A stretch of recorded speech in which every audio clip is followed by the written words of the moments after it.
Thomas Booker, 24 years old, a fifth-round pick by the Houston Texans in 2022, played 10 games as a rookie, including one start, cut during final roster cuts last summer, and immediately signed to the Eagles practice squad, spent all year on the Eagles practice squad, all year improving behind the scenes, showed up to camp this summer.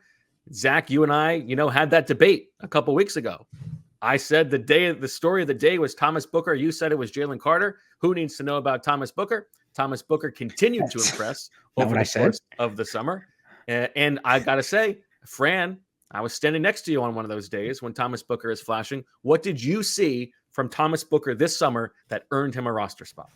A guy that was just always around the football. And so whether it was the run game or the pass game, and we know, when you're in practice and it's not live tackling to the ground, there's a little bit of a grain of salt there. But to me, you saw an explosiveness there with Thomas Booker. You saw a disruptive ability from the interior where he didn't get lost in the shuffle with guys like Moro Ojomo and with Milton Williams and certainly with Jalen Carter, Jordan Davis. Didn't get lost in the shuffle. I thought that he consistently showed up. Yes, it was against a young and at times inexperienced backup offensive line, but I thought that Booker, I said it yesterday on the show, guys, I meant it, that if you're just ranking it in terms of 1 to 53, he was one of the 53 best players this summer on this team. And so to me, definitely earned a spot on this 53-man roster.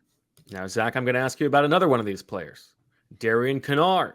24 years old, also a fifth-round pick in 2022. He of the Kansas City Chiefs played one game as a rookie, waived last summer during roster cuts, spent the entire 2023 season on the Chiefs practice squad, and then after the Super Bowl, a few days later, the Eagles signed him to a futures deal, a fairly pricey futures deal. And Zach, Darian Kinnard is someone who has been on your radar for a long time. You were telling us that in the building, they liked this player. What was it that you heard that they liked about Darian Kinnard? Well, sometimes you follow the money, right? So they paid good money on a futures deal for Kinnard and Davis Price, the running back, too. Both after the Super Bowl, they targeted them for a reason.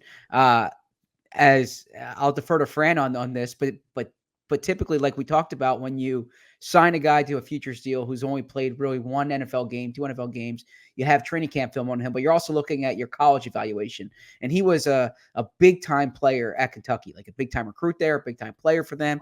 And I knew when he was with the Chiefs, they were kind of trying to figure out tackle or guard. They were looking at him at both spots. And you saw that with the Eagles in camp this year. Early on, he was playing more guard. He settled in at tackle, right tackle. And the amount of snaps that he took in the preseason, I made this point on the show. Like, I didn't think they were wasted snaps. I thought they were doing it because they wanted an earnest evaluation of him. And the fact that he barely came out of games, they were intrigued. And it's, as I mentioned on the show yesterday, that when you're looking at a 24-year-old with that type of size, athletic profile on the offensive line, inexpensive from a contract perspective, I thought that that would appeal to them for depth, and that proved to be the case. What do you like about Kinnard, Fran?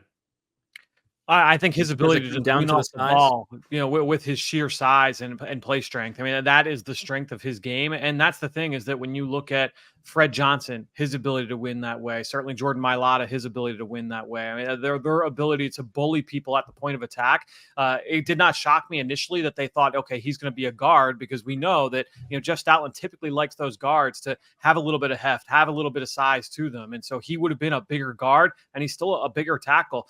Zach, I mean, you were pretty honest in your evaluation of it and how strongly you felt yesterday on the show, where we went through the paces as Howie Roseman, Nick Sirianni, and as the coordinators, about how you felt like he was going to make it. And I'm going to be honest, I did not think he would make the 53. So kudos to you on that one. I thought that when you looked at some of the other guys that maybe they had earned a spot, but to me, like, having that tackle guard flexibility at that size to be able to win at the point of attack, that's what you're hanging your hat on there if you're Darian Kinnard. All right. Now, one other player I think worth highlighting from a journey perspective. All the credit in the world to a couple like known commodities to Eagles fans, Patrick Johnson and Marlon Tuipulotu, 7th and 6th round picks respectively, working their way onto the roster for the 4th straight year. That is impressive. Britton Covey was a lock this time around after not making it initially last year. He deserves respect. But the last guy, Tristin McCollum, 25 years old, undrafted by the Texans, part of the same rookie draft class in Houston with Thomas Booker in 2022. Maybe it was all the Eagles' work on Deshaun Watson they were doing that offseason that found them these guys. He spent his rookie season on the Houston practice squad, no games played, cut in January, and then signed quickly to a futures deal with the Eagles a couple of days later in January of 2023.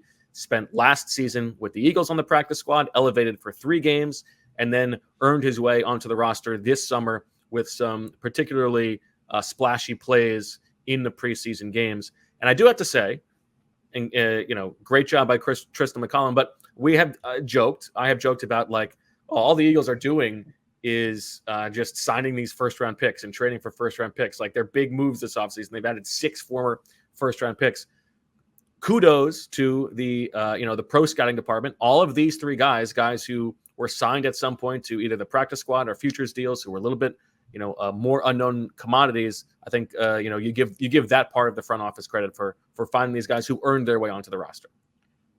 And also to the player development team. I know Howie Roseman gave a hat tip to that crew as well. That's led by Connor Barwin. And there are a number of people on that staff that deserve a lot of credit as well for what they did. Especially you look at Thomas Booker. This is a guy that didn't come to the team in February or January, but had been with the team, as you mentioned, over the course of the fall last year. And those guys are always working hard behind the scenes on trying to improve those guys. And, even if it's just finding that value in the margins with these players and say, hey, you know what?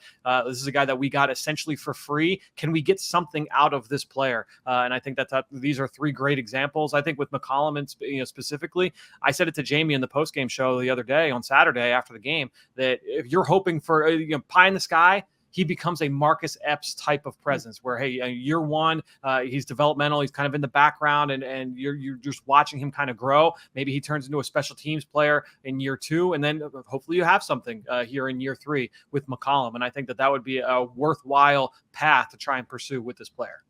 Yeah. I look at the 3 of them, so each of them signed futures deals, but the data points for each of them were different in that Tristin McCollum played for the Eagles last year, right? He was in that playoff game. So you actually saw him in live rep situations. Then Thomas Booker, that's more of a behind the scenes development thing. And then Darian Kinnard, that's one where you're kind of trusting your evaluators from the notes you had before. But in Tristin McCollum's case, the part of it that surprised me, I thought he was a better defensive player than Andre Sam. I didn't know if he was quite the special teams player. I think they're really valuing the defensive upside here because I agree with Fran. He made some splash plays during games and in camp that just jumps out that you think there's defensive upside here. We all silly like the mayor.